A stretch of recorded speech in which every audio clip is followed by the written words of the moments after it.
Where Nothing Bleeds by Interstellarism on AO3. Episode 4, Chapter 4, Equilibrium. When the nanny arm finally determines that Simon was stable enough, it clears him to move. It took a few days, but he finally felt comfortable enough to leave the house and go out and explore. Not that there was much to explore in the first place. The Eridians had built the dome specifically for Grace on Erid. Large enough to sustain him comfortably, but not expansive by any means. It stretched just as far enough to include a small artificial beach, which had quickly become his main spot, in a cave carved out at the far end where he held lessons for his new students. That was more than enough for Grace, and he hoped it would be enough for Simon too. He opened the door to the outside. The ocean looked almost identical to the beaches from the videos on the Hail Mary, the ones from the mental health room he used to sit and to think. The temperature was kept just slightly cool. It was the kind of weather he'd always be thankful for whenever he had to bite for work. The fog was soft, and not too thick that he wouldn't be able to see anything. He remembered Rocky questioning him about that. Human need light to see. Light very important. Grace want fog. Why? Question. And then he had to explain that some humans didn't like too much sun. Some humans didn't even like overhead lighting. It wasn't by any means practical, but Rocky grasped the concept of liking something purely for aesthetics reasons fairly quickly. He heard the humming of the machines beneath the ocean that simulated the waves, and sometimes he thinks about how insane it all was. An entire species honored him so well that they made him his own little home on their planet and allowed him to stay for as long as they liked. Eridians weren't greedy like humans were. He didn't even want to think of what would have happened had the situations been reversed, and he had to take Rocky to Earth. Eridians made this place? Simon asked behind him.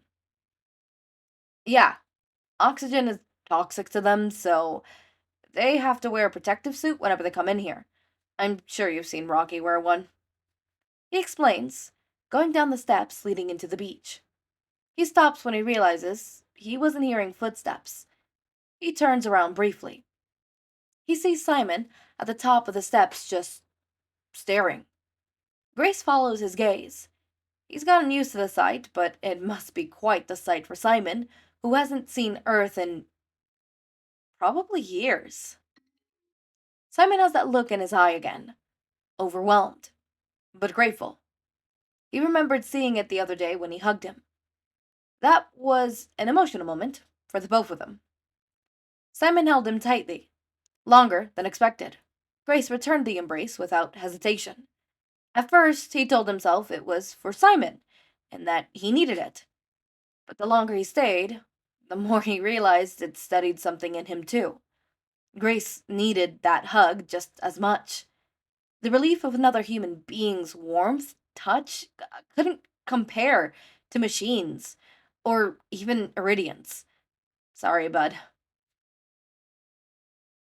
You wanna go sit in front of it? Yes, Simon. Simon blinks, pulling himself away from his thoughts. He nods. Yeah. Grace smiles, and he walks down the steps and onto the sand. The grains crush beneath his shoes. He keeps walking until he reaches the spot on the shore where he and Rocky always sit. He can even see the butt print indent he has left. He wonders if Eridians knew that's where he always sat, so they just elected not to move it. He takes a seat. He feels Simon sit down beside him. For a moment, they just sit in silence together, listening to the ambient sounds of the waves crashing against the soft sand and rock, inhaling the sweet, calming scent of the ocean breeze. It feels like we're back on Earth? Yeah, I'm not even going to ask how they pulled that off. They're geniuses. Grace laughs. More silence. Simon speaks up first. Did you have any family back on Earth? Grace shrugs. No. I mean, funny enough, that was part of the reason they sent me. Strat told me to my face, "You don't have immediate family. You don't even have a dog." I had my students, and for the longest time, they were enough, you know? Earth was going to freeze over in 30 years, and my kids, they would suffer the brunt of it. I couldn't just do nothing. He couldn't keep going to classes, looking them in the face and teaching them about science, while also knowing he was sentencing them to death because of his inaction.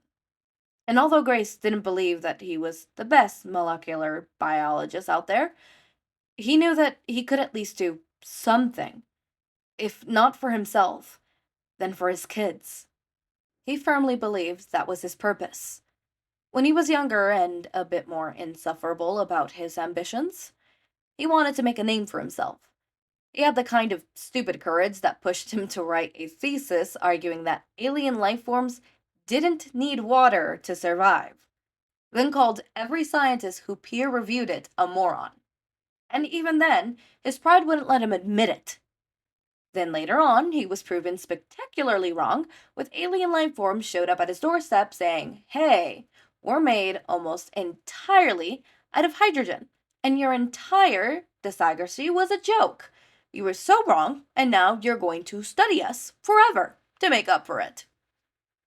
Funny how life goes. If given the chance.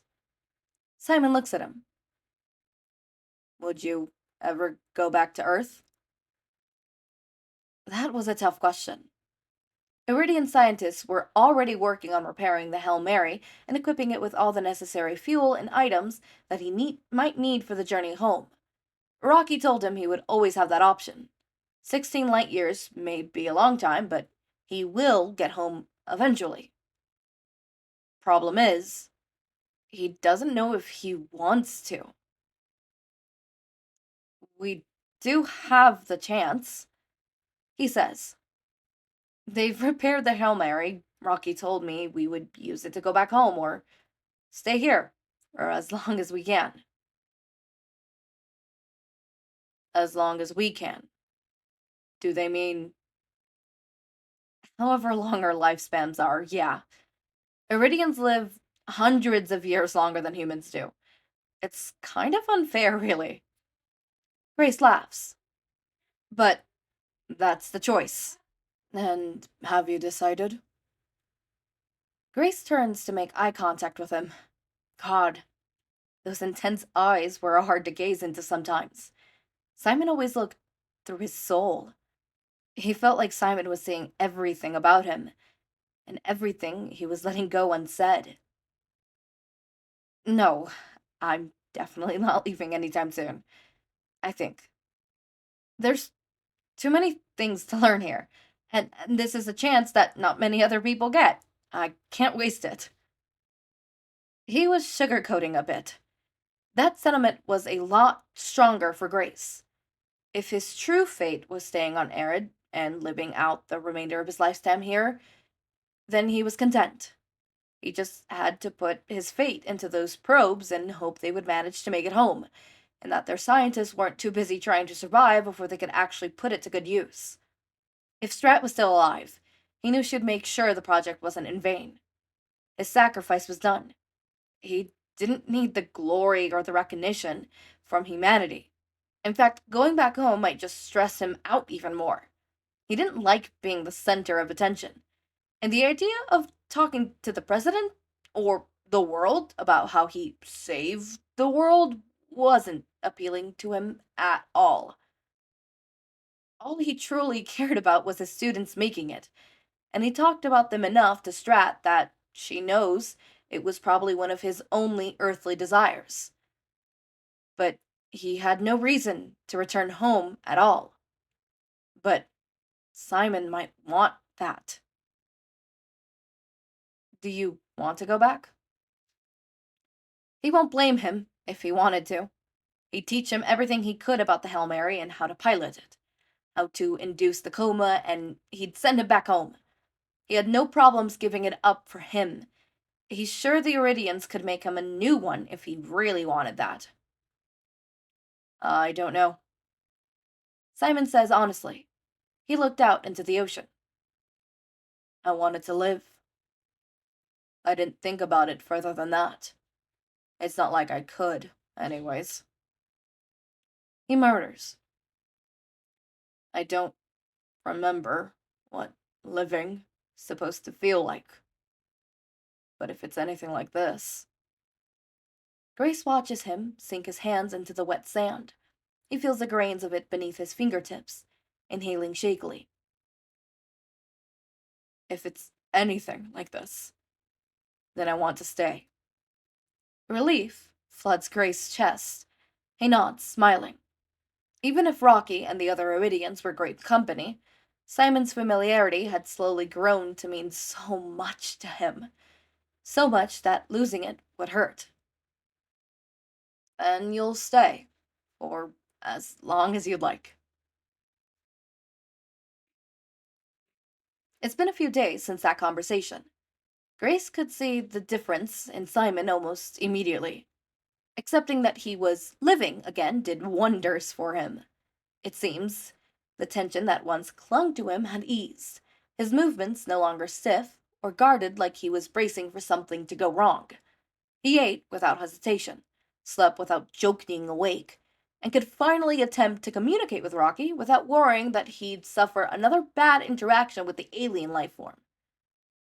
Whatever Simon had gone through hadn't disappeared, but it was no longer consuming him. For the first time since Grace had pulled him out of that submarine, he looked alive again. And that came with many benefits. Now that Simon wasn't cowering in the dark or slouching, a habit formed from being slouched in the SM-13, Grace could see his full build. Long story short, Simon was massive. Broad shoulders tapered into a solid, defined torso. His frame thick with muscle that sat heavy on his body. His arms were powerful, veins faintly visible beneath the skin. Forearms, especially developed from constant strain. His hands were large, rough, marked with calluses and small scars. And up close, the details only became a lot more distinct. His jaw was strong, lined with the beginnings of a beard that softened nothing about him. Dark hair fell messily around his face, unkempt but not uncared for. And his eyes, well, his eyes had always been his favorite part. It was both a blessing and a total distraction. Grace had no problem focusing, even when Rocky yapped a million musical notes in his ear per second. Perks of being a teacher. You could work with the noise. However, none of his background as a teacher could help when he had a man as attractive as Simon exist near his workspace. One time, while he'd been working on a lesson plan for his students, Simon had walked up behind him. What are you working on? He could feel the firmness of his chest pull up behind his back, and it made him drop the pen he was holding. He hastily picks it up, trying not to embarrass himself further. Christ, he runs warm. It's nothing, just a lesson plan. Yeah, we're moving on to a more complicated subject next week, and, Eridians have perfect memories, so I constantly have to update my curriculum. It was like having an entire class of perfect students, all equally eager to learn and absorb knowledge from an alien. Problem is, testing them didn't really do much. They remembered more things than Grace did, and he learned it the hard way. He had to teach them how to apply their knowledge via experiments and practical assignments. And that's what he'd been working on up until Simon paid him a visit. He could hear Simon pull up a chair beside him. Grace tries his darndest not to look, otherwise his eyes were definitely going to wander. Are they difficult to teach? Simon asked. Difficult? No.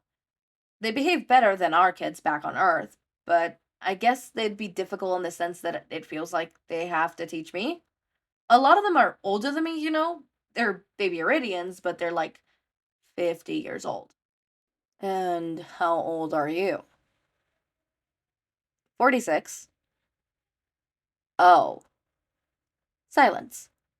Oh, right. He doesn't know how old Simon was. I never asked. How old are you? 27. 27. He doesn't know why, but his assumption was that they were both the same age. And in hindsight, maybe that was arrogant of him. Simon was younger than him by like 20 years. Grace does the math before he even realizes he was doing it. 27. The number sits in his head longer than he expects it to. Why was that so relevant? 8th grade. 13, 14 years old. Giggly, loud, still figuring out who they want to be. Add the years he spent to transit to Talceti, and then the time it took to get to Erid and... Oh. His stomach dips slightly. Simon is the age they would be now. For a moment, he doesn't see the broad shoulders or the scars anymore. He sees the classroom. Rows of desks, half-finished homework, kids arguing over nothing. Laughing too loudly, asking questions about things that felt like the center of the universe back then. Then he thinks of Simon, lashing out at him, asking questions, crying in his arms. Same age and yet completely different lives. Simon notes the look on his face. Did you think I was older or something? Grace sputters. No. Yes, he did. Grace lying. He jolts when he hears Rocky's sudden voice, and he turns around to see him at the entrance of his house. He waves. Rocky, what are you doing here? Wanted visit. Grace Simon house. Grace lying. I wasn't lying. Simon corks a brow, crossing his arms over his chest, accentuating his beautiful, thick forearms and, oh God, oh God, oh God. Was he lying? He asked Rocky, and Rocky is more than eager to answer him. Yes, Grace was lying tells. Heartbeat gets 20% faster. Lying.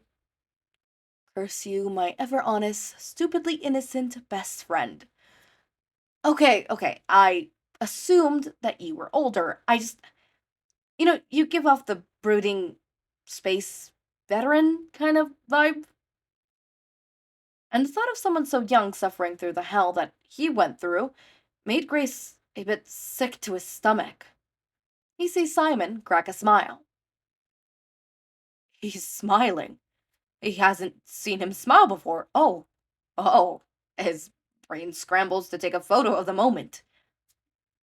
I didn't think you were that old either. Grace laughs. Why? Is it because I'm cool? My students thought I was a cool teacher. They always had history class before mine, and their faces would just lighten up every time I walk in. He thought of this a while back, but he did truly miss them. Being looked up to by them, cared for their education, and eventually their lives, their safety. Simon nods. Yeah, I think you're cool, Ryland. His heart stammers at the sound of his own name. He's almost forgotten how it sounded on another human being's tongue. I think you're cool too, Simon. Grace lying. Heartbeat is up. Not lying this time, bud. Far from it. For those that were following along, with the Minecraft thingy, I'm so sad it, ended before... I thought that the chapter was gonna only be 18 minutes long. We'll have situations like that where it ends shorter, ends longer, trial and error. I'll get it to the point where I can. I record the Minecraft thingies before I record these videos, by the way. Half the time. I was thinking of doing it after, but I was like, no, because after it'll block my workflow. I have a workflow where if I'm recording multiple videos, I just record them back to back to back to back. And having that in-between session of recording a Minecraft video would disrupt my workflow. AKA, I would just play Minecraft for an hour. So that's why I limit the Minecraft recordings to when I'm already playing Minecraft on my free time, and I just end up recording a bunch of videos for the videos, and I just check how long each chapter is, and how many words it is, and roughly estimate how long it will take. I've gotten pretty good at doing that. Obviously there's gonna be mistakes like that one. I think this was a really cool episode. This is where we learned where the age gap is. Yeah, their age gap is pretty big, but they're both adults, and both way far the, era of, like, developing brain type of shit. They're both old. They're olds. They're oldie McOldie pansies. Okay? Alright, next chapter is called Adaptability. I am... With that chapter, it would mark the halfway point, I think. Yeah, unless the other chapters end up being like 40-50 minutes long, it'll be the halfway mark, hopefully. Yeah. And then I have to find another frig to do here. Fuck.